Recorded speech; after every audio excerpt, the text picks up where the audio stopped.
warahmatullahi wabarakatuh. Yang terhormat Ibu Maulidah MPSI selaku dosen mata kuliah Psikologi Pendidikan, dan perkenalkan nama saya Nur Anissa Zahra dari kelas 3B Konsentrasi Sosiologi. Di video ini saya akan mewawancarai seorang guru dan juga seorang murid dengan tema kesadaran siswa terhadap bakat dan multiple intelligensinya. Hubungan antara bakat dan prestasi. Dengan adanya bakat, seseorang dapat mencapai prestasi dalam bidang tertentu, tetapi diperlukan latihan, pengalaman, pengetah, dan dorongan atau kesempatan untuk pengembangannya. Jika orang tuanya menyadari bahwa anaknya mempunyai bakat menggambar dan mengusahakan agar ia mendapatkan pengalaman yang sebaik-baiknya untuk mengembangkan bakatnya, dan anak itu juga menunjukkan minat yang besar untuk mengikuti pendidikan menggambar, anak itu akan dapat mencapai prestasi yang unggul, bahkan dapat menjadi seorang pelukis terkenal. Sebaliknya, seorang anak yang mendapat pendidikan menggambar dengan baik, tetapi ia tidak memiliki bakat menggambar, ia tidak akan pernah mencapai prestasi unggul untuk di bidang tersebut. Adapun rumusan masalah, yang pertama ada cara guru mengetahui minat bakat seorang muridnya. Yang kedua, cara memahami masing-masing individu yang memiliki kecerdasan yang berbeda. Yang ketiga, kendala apa saja yang guru alami dalam mengetahui minat bakat seorang murid. Yang keempat, cara mengajar seperti apa yang paling disukai oleh murid.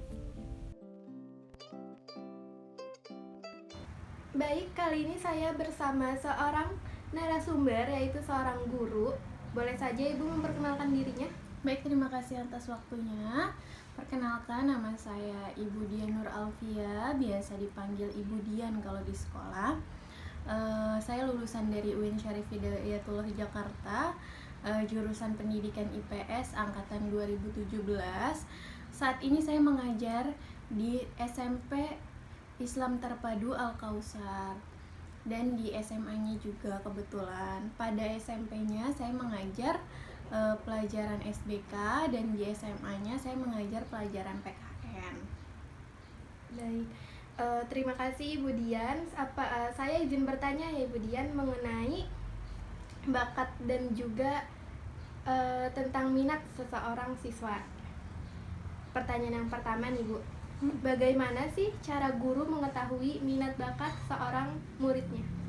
Pertama-tama, tentu saja di sekolah saya, saat ingin memulai atau siswa baru memasuki sekolah atau saat PPDB tersebut, nanti siswa itu akan diberikan tes minat bakat terlebih dahulu untuk sekolah pun, untuk memudahkan sekolah mengetahui minat dan bakat siswa itu apa.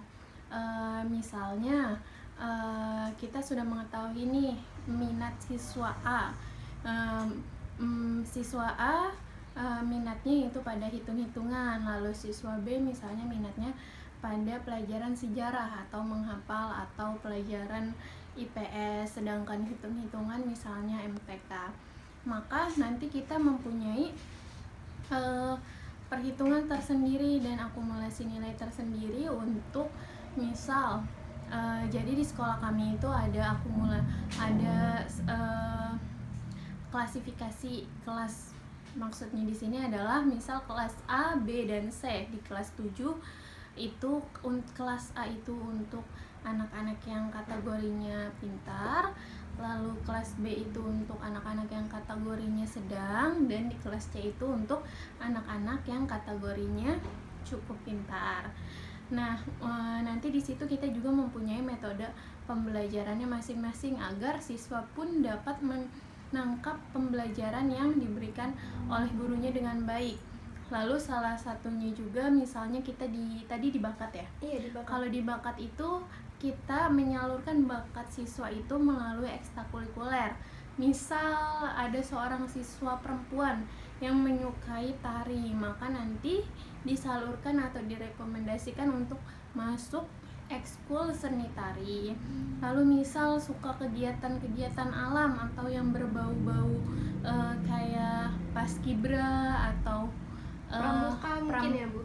Iya betul, ekskul pramuka seperti itu. Jadi cara guru untuk mengetahui minat dan bakat seorang muridnya itu pas awal-awal, pas baru mau masuk itu melalui tes dulu ya Bu, kayak tes minat dan bakatnya apa, agar nantinya siswa tersebut setelah masuk ke sekolah tersebut itu dapat menempatkan dirinya dia mau ke arah yang mana gitu ya Bu. Iya betul, jadi kita mempunyai tes minat bakat sendiri, dan yang mengetesnya pun dari psikolog. Seperti itu. Baik Ibu, lanjut saja ya Bu ke pertanyaan yang kedua. Kendala apa saja sih Bu yang dialami dalam mengetahui minat bakat seorang murid?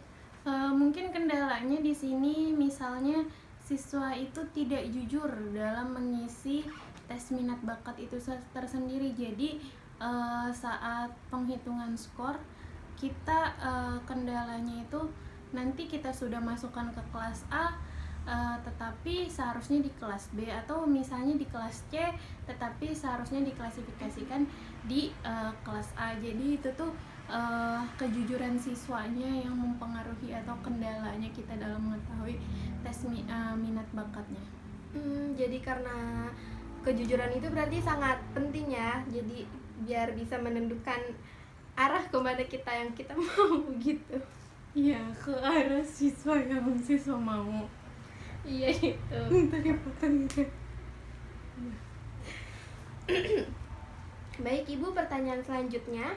Cara mengajar seperti apa sih yang peserta didik suka itu dalam kegiatan belajar mengajar? Baik, untuk yang yang disukai siswa saat kegiatan belajar mengajar itu adalah salah satunya game based learning, yang dimana kita belajar dengan menggunakan metode atau aplikasi berbau games, karena siswa sendiri itu sangat suka dengan yang rame-rame, yang seru gitu, yang bervariasi ya Bu? Iya betul. Misal kalau dari aplikasi itu saya biasa menggunakan Quizizz, itu jadi sekalian ada pertanyaannya dan ada kuisnya, tetapi dengan kuis yang seru. Sebelumnya saya tentu saja akan menjelaskan, tetapi menjelaskannya pun dengan cara yang menarik, misalnya menggunakan PPT, Powtoon, seperti itu.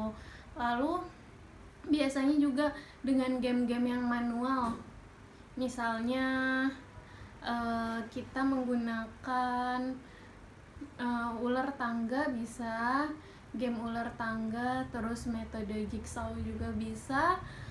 Lalu dengan menggunakan tongkat stick, nanti kita biasanya untuk kuis atau menjelaskan materi ulang yang sudah disampaikan oleh guru. Baik, berarti banyak sekali ya Bu cara-cara atau metode untuk belajar yang bervariasi agar murid tersebut lebih suka lagi gitu, belajarnya lebih senang, lebih giat lagi gitu ya Bu? Iya betul, karena kita harus mencari suasana kelas yang menyenangkan atau menghidupkan siswa agar aktif di kelas itu, jadi pembelajaran akan menjadi lebih asik. Oke, baik. Sudah cukup sangat jelas Ibu. Mungkin ini pertanyaan yang terakhir ya Bu. Baik. Oke, jadi bagaimana sih cara memahami masing-masing individu yang memiliki kecerdasan berbeda? Cara memahaminya tentu saja kita melakukan pendekatan ya. Misalkan nggak semua siswa itu dalam kategori yang cerdas, atau nggak semua siswa juga dalam kategori yang cukup cerdas. Nah, saat pendekatan itu kita mengetahui nih dengan pertanyaan-pertanyaan yang mendekatkan terhadap apa tadi? Kecerdasan. Oh iya, jadi lupa patang. Jadi pada kecerdasan yang berbeda kita mempunyai metode ajar yang tersendiri. Pertama juga kita melakukan pendekatan-pendekatan kepada siswa-siswa tersebut agar kita tahu apa yang disukai maupun tidak disukai oleh siswa tersebut. Seperti itu. Baik, jawaban Ibu cukup jelas. Mungkin itu saja yang dapat saya tanyakan, dan terima kasih banyak Ibu atas jawabannya. Jawabannya sangat lengkap dan juga jelas. Ini pastinya sangat mudah dipahami oleh para audiens. Terima kasih banyak Ibu Dian Nur Alfia atas waktu dan jawabannya. Baik, Terima kasih. sama-sama kepada Anissa Zahra. Oke, baik. Sekarang saya bersama seorang narasumber, yaitu seorang murid yang bernama Kamila. Umurnya? 11. Kamu kelas berapa, Kamila? 5. Kelas 5. Kamu sekolahnya di mana? MI Nurun aja. Oke, aku di sini izin untuk wawancara kamu, boleh? Boleh. Ini tuh pertanyaannya tuh seputar minat dan bakat kamu, kayak terus juga kayak seputar pembelajaran di sekolah gitu ya. Ya. Oke, aku izin bertanya. Yang pertama itu pertanyaannya ada, bagaimana sih cara belajar yang kamu sukai? Belajar bersama teman. Oke. Belajar sambil bermain. Oh, jadi dengan kedua cara itu kamu jadi suka belajar ya? Iya. Jadi lebih semangat gitu ya kalau misalkan sama teman sambil bermain gitu ya? Iya. Oke, sama sih soalnya anak-anak umumnya juga pada suka metode belajar yang seperti itu. Pertanyaan yang kedua, apa sih yang menyebabkan kamu tuh malas belajar? Guru galak. Wow, gurunya galak. Pelajarannya sulit. Kelasnya berisik. Karena hal itu jadi ngebuat nggak nyaman ya, sehingga menyebabkan kamu jadi malas belajar. Iya. Gitu. Oke, pertanyaan yang ketiga, apakah kamu mempunyai minat dan bakat? Tolong berikan alasannya. Ada. Apa tuh? Saya ingin menjadi pelukis karena saya suka menggambar. Wah, hebat banget jadi seorang pelukis karena kamu suka menggambar ya. Iya. Keren. Nanti aku lihat hasil lukisannya, boleh? Boleh. Oke. Pertanyaan yang keempat, apakah kamu paham materi pembelajaran bila dengan melihat gambar? Iya, saya paham karena lebih mudah. Jadi kalau misalkan ada gambar tuh lebih mudah untuk dipahami ya, Kamila? Iya. Oke, saya juga begitu kok, Kamila. Terus pertanyaan selanjutnya, bagaimana cara kamu mengembangkan hal yang kamu sukai?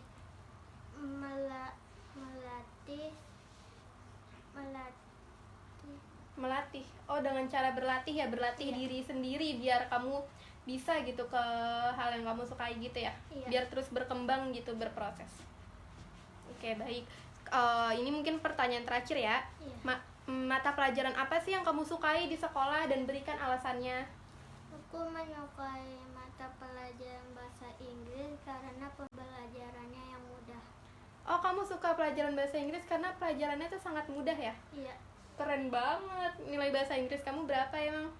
Kalau nggak salah waktu itu pas di rapor 90. Wih, keren. Tangan. Oke, baik Kamila, terima kasih atas jawabannya ya. Iya. Dadah. Dah.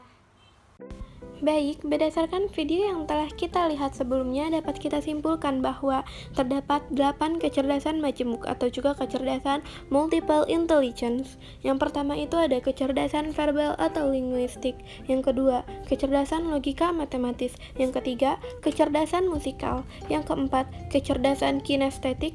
Yang kelima, kecerdasan visual spasial. Yang keenam, kecerdasan interpersonal. Yang ketujuh, kecerdasan intrapersonal. Yang kedelapan, kecerdasan naturalis.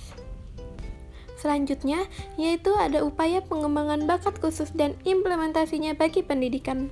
Cara mengembangkan bakat anak, yaitu yang pertama, perhatikan orientasi kecerdasannya. Yang kedua, berikan fasilitas yang sesuai. Yang ketiga, tunjukkan minat guru pada bidang tertentu. Yang keempat, ajak mengunjungi tempat-tempat yang terkait. Yang kelima, berikan apresiasi dan juga tanggapan. Yang keenam, jangan berhenti berusaha. Yang ketujuh, ajak mengikuti kompetisi. Baik, mungkin itu saja yang dapat saya tayangkan dalam video ini. Terima kasih.